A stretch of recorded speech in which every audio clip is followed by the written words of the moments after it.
Film Cina zaman dulu identik dengan dunia persilatan, atau kita kenal sebagai kungfu. Beberapa film hampir menggambarkan alur cerita yang sama, yaitu seorang pendekar yang harus turun gunung, mengabdikan ilmu silatnya untuk membantu yang lemah dan memberantas kejahatan. Untuk menjadi pendekar, awalnya bukan pilihan yang mudah. Anak-anak di kampung waktu itu ketika sudah beranjak remaja, mereka harus memilih akan kemana masa depan mereka ditujukan. Umumnya ada 3 pilihan yang harus mereka ambil. Pertama, ada yang memilih tetap tinggal di desa, menggarap sawah dan beternak. Juga ada yang memilih pergi ke kota atau ke pusat-pusat ekonomi untuk berdagang atau menjadi buruh di sana. Dan yang ketiga, pilihan yang tidak banyak anak mau mengambilnya, yaitu menjadi pendekar kungfu. Memang pilihan yang ketiga paling tidak populer. Hal itu dikarenakan sulitnya tantangan yang harus mereka hadapi ketika ingin menjadi pendekar. Karena biasanya lokasi perguruan itu ada di puncak gunung atau di tengah hutan. Mereka harus naik gunung yang terjal, melewati hutan yang lebat, yang banyak binatang buas di sana, menghadapi kesulitan demi kesulitan, walaupun belum tentu diterima ketika mereka sampai di sana. Hal itu terus mereka lakukan sampai ada perguruan silat yang cocok dan mau menerima dia sebagai murid.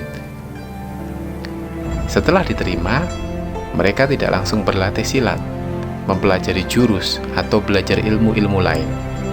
Tapi mereka dipekerjakan terlebih dahulu, disuruh menyapu, mengambil air, memasak, berladang, memijit guru, melayani guru dan senior, serta pekerjaan-pekerjaan lain yang tidak ada hubungannya dengan berlatih silat. Tidak sedikit dari murid baru itu menyerah. Mereka memilih lari dan belum tentu dalam pelarian mereka selamat sampai rumah kembali. Setelah dinyatakan lulus dari latihan tahap 1, barulah murid baru itu diajari kuda-kuda, jurus-jurus dasar, dan cara memegang senjata sampai akhirnya mereka lulus menjadi pendekar yang siap diterjunkan di tengah-tengah masyarakat. Dari cerita itu bisa kita ambil pelajaran bahwa untuk menjadi seseorang yang hebat, kita tidak bisa tiba-tiba belajar ilmu ini itu kemudian menguasai lalu menjadi sukses.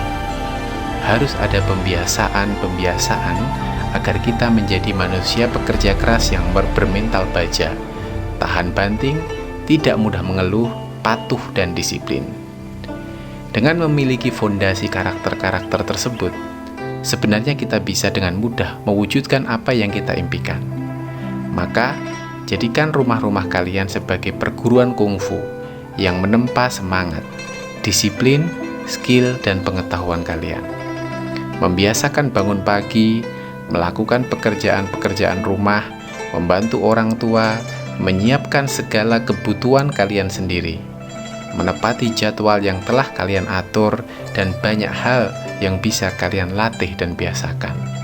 Insya Allah, dari rumah-rumah kalian akan lahir para pendekar masa depan yang sukses, solih, solihah, bermanfaat, dan membanggakan. Tetap semangat, selalu sehat, dan bermanfaat.